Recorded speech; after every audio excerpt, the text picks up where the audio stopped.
Hello everyone, this is Rachna Dikshit and welcome to RS Group of Schools online classes. Students, इस video में हम पढ़ेंगे सूरदास के पद भाग 2।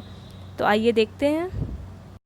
स्टूडेंट्स, इसमें जो हम कवर करेंगे, सबसे पहले हम पढ़ेंगे सूरदास के पद और उनका संदर्भ जानेंगे, प्रसंग की चर्चा करेंगे, व्याख्या और लास्ट में हम काव्यगत सौंदर्य के बारे में चर्चा करेंगे। तो आइए शुरू करते हैं। आइए तीसरा पद हम देखते हैं।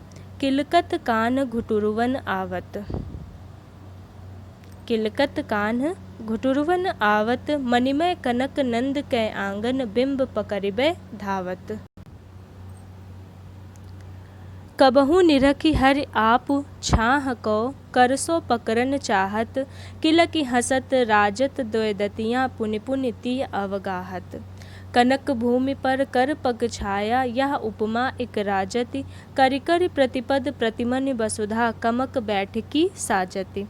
बाल दशा सुख निरखि जसोदा, पुनि पुनि नंद बुलावत, अचरा तरले ढाके, सूर्य के प्रभु को दूध पियावत।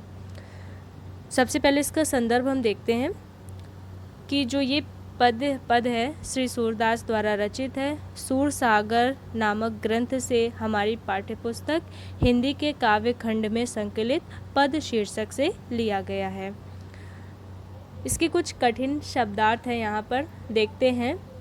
मणिमय मतलब मणियों से युक्त, और कनक किसको कहते हैं? सोना। पकड़िबे यानी पकड़ने को, धावत किसको कहते हैं? दौड़ना। निरखी, निरखी अर्थात देख कर, और राजत, राजत मतलब सुशोभित होना, और तीह, तीह अर्थात उनको, अवगाहत उनको पकड़ते हैं, और कर पग, कर मतलब हाथ और पग मतलब पैर। राजति, राजत अर्थात जो चीज़ें मतलब जैसे शोभा देने वाली यानी शोभित होती हैं। वसुधा किसको कहते हैं? पृथ्वी को, पृथ्वी का पर्यायवाची वसुधा। बैठकी आसन, और साजत मतलब किसी चीज़ को सजाना या सजाती हैं, और अचरा तर मतलब आंचल के नीचे। तो आइए पहली लाइन हम देखते हैं। सबसे पहली लाइन है किलकत कान घुटुरवन आवत। इसका जो प्रसंग है, इसमें जो है सूरदास जी कवि सूरदास ने मड़ियों से युक्त आंगन में घुटनों के बल कौन चलता है? श्री कृष्ण जी चल रहे हैं। तो घुटनों के बल चलते हुए श्री कृष्ण की बाल लीलाओं का या उनकी शोभा का वर्णन किया है। किलकत कान घुटुरवन आवत, श्री कृष्ण की सौंदर्य एवं बाल लीलाओं का वर्णन करते हुए सूरदास जी क्या कहते हैं कि जो कृष्ण जो बालक है अब घुटनों के बल चलने लगे हैं। मणिमय कनक नंद के आंगन, बिंब पकड़िबे धावत। और राजा नंद के आंगन जो आंगन है, कनक मतलब सोना, और नंद कौन है? जो राजा नंद, उनके जो बाबा हैं। तो उनका जो आंगन है वो सोने का बना हुआ है और मणियों से सुशोभित है। मणिमय मतलब मणियों से सुशोभित हो रहा है, और उस आंगन में श्री कृष्ण जी जो है चल रहे हैं। श्री कृष्ण जी घुटनों के बल चल रहे हैं। कबहू निरख हर आप छाह को, करसो पकरन चाहत।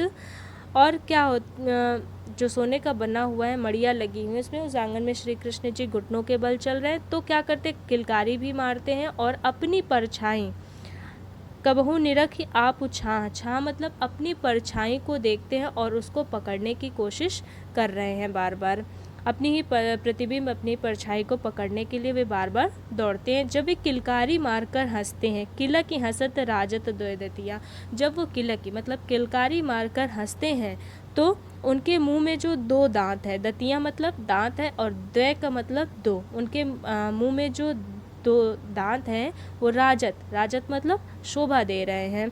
और उन दांतों के प्रतिबिंब, उनकी जो दांतों का जो परछाई जो है उनके आंगन में पड़ रही हैं, वे उनको भी बार बार पकड़ने के लिए कोशिश कर रहे हैं।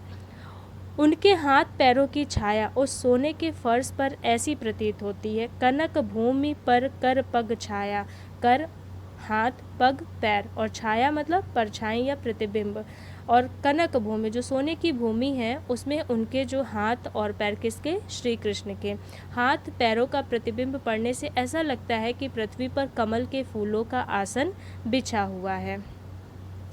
करि करि प्रतिपद प्रतिमनि वसुधा, कमल बैठकी साजत।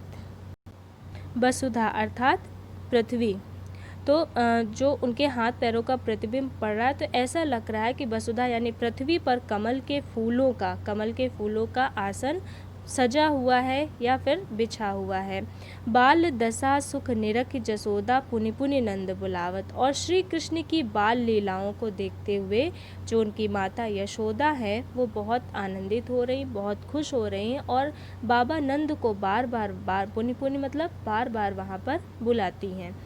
इसके बाद अचरा तरलय ढाके, और इसके बाद जो माता यशोदा हैं वो सूरदास के प्रभु यानी सूरदास के प्रभु कौन है? श्री कृष्ण जी हैं। तो इसके बाद जो माता यशोदा हैं, सूरदास के प्रभु बालक श्री कृष्ण को अपने आंचल से ढककर दूध पिलाने लगती हैं। अब इसके काव्यगत सौंदर्य की बात करते हैं तो देखते हैं कि पहली बात तो जो ये पद अभी हम लोगों ने तीसरा पद पढ़ा है, उसमें श्री कृष्ण की जो स्वाभाविक मतलब जैसे छोटा बच्चा होता है उसके हाव भाव की, जो बच्चे की जो छोटे में जो उसकी लीलाएं होती हैं, उसका सुंदर वर्णन किया है सूरदास ने। भाषा कैसी है? सूरदास की भाषा जो है वो सभी को पता है कैसी है, ब्रज भाषा है। ब्रज भाषा है, सरस है, मधुर है। शैली कौन सी है? मुक्तक शैली है। रस जो इसमें दिया गया है वो छोटे बच्चे का है, तो यहाँ पे वात्सल्य रस है। अलंकार में जैसे किलकत कान और द्वैदतियाँ, इसमें अनुप्रास अलंकार है। कमल बैठकी यानी किसी से तुलना की जा रही तो रूपक है यहाँ पर। और भाव जो तुलसीदास ने भी भगवान, जैसे तुलसीदास थे तो उन्होंने भगवान श्री राम के बाल लीलाओं का वर्णन किया था, तो वैसे ही सूरदास जी श्री कृष्ण के भक्त हैं तो उन्होंने श्री कृष्ण की लीलाओं का वर्णन किया है। आइए अगला पद देखते हैं।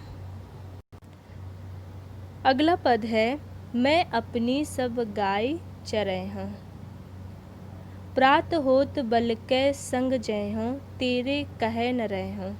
ग्वाल बाल गायन के भीतर न कहूँ डर नहीं लागत, आज न सोवे नंद दुहाई, रैन रहोगे जागत। और ग्वाल सब गाय चरे हैं, मैं घर बैठे रहूं, सूर श्याम तुम सोई रहो, अब प्रात जान मैं दे हूँ। मैया हो न चरे हो गाय, सिगरे ग्वाल घिरावत मोसो, मेरे पाए पिराई। जो न पत्याहि पूछ बलदायं, अपनी सौहें दिवाई। पहली लाइन है मैं अपनी सब गाय चरे हूँ। इस पद में भी श्री कृष्ण की जो माता यशोदा हैं से किए जा रहे, माता यशोदा से श्री कृष्ण जी स्वाभाविक रूप से हट कर रहे हैं, जिद कर रहे हैं, तो उसी का वर्णन यहाँ पर सूरदास जी ने किया है। मैं अपनी सब गाय चरे हूँ, प्रात होत बल कै संग जय हूँ, तेरे कहे न रहे हूँ। तो यहाँ पर जो जय हूँ मतलब जाऊँगा, और गायन अर्थात गायों के, और न कहूँ थोड़ा सा भी डर नहीं लगता है। सोए रहो सो जाओ, जान में देहूँ, जान में देहूँ अर्थात मैं जाने दूंगी। इसके बाद हूँ, एक शब्द यहाँ पर आया है, हूँ मतलब मैं, और सिगरे, सिगरे किसको कहते हैं? सिगरे ग्वाल यानी सारे संपूर्ण। पिराई यानी पीड़ा अर्थात दर्द तकलीफ। पत्याही, और ये मतलब पत्याही का मतलब क्या होता है? विश्वास। तो देखते हैं सबसे पहली वाली लाइन, मैं अपनी सब गाय चरे हूँ। श्री कृष्ण अपनी माता यशोदा से हट करते हुए कह रहे हैं कि हे माता, मैं अपनी सब गायों को चराने के लिए वन में जाऊंगा। प्रात होत बल कै संग जय हूँ, तेरे कहे न रहे हूँ।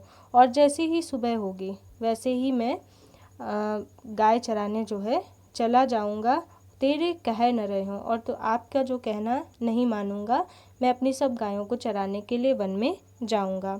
ग्वाल बाल गायन के भीतर नैकेहूँ डर नहीं लागत। और क्या कह रहे हैं कि मुझे ग्वाल बालों और गायों के बीच में रहते हुए जरा भी डर नहीं लगता है।